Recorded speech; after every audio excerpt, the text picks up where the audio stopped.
أفرمي كمين فيلك الشيطان أيكال لخلق أويك عبادتيان بلاوع لعلم قرنكتره.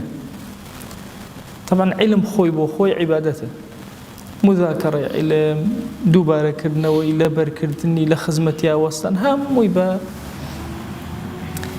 عبادة بو إنسان حسابك لي إنسان بيوابه مجرد عبادة لا علم قولتر أو خوي بو خوي أفرمي في الله كي شيطان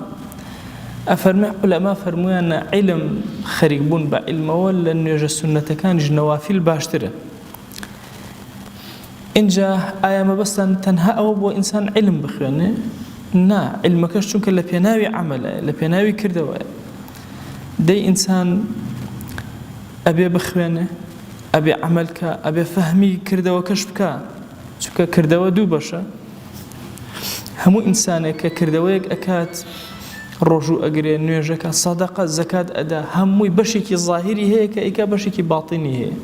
چەند بەشە ظاهیرەکەی گرنگە لە ڕووی ئەحکامی فقهی و ئاگای لێبێ بەشە باڵتینەکەی لە ڕووی خواناسی ئەوەندە گرنگە ئاگای لێبێ مەسەڵەن ئێمە نوێژەکەین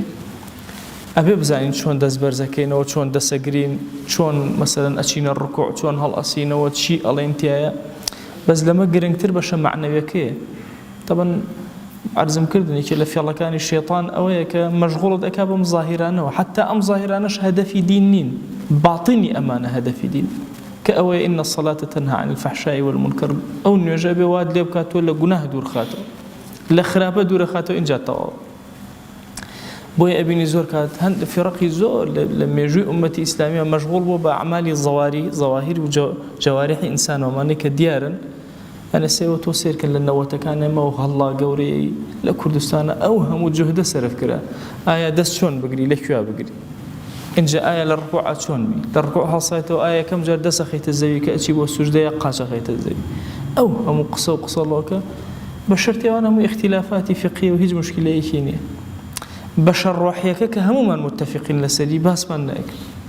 أو بشيء كإخلاصي إنسان أو خشوعي إنسان أو شون تيجيشتنا لمعنى كان إنه يجو تأثير إنه يش لسكر دوي إنسان هم وأنا ما فراموش كردبو لبناء تشنشتيكي بتشوكا أو تلبيس إبليس بوي أفرمي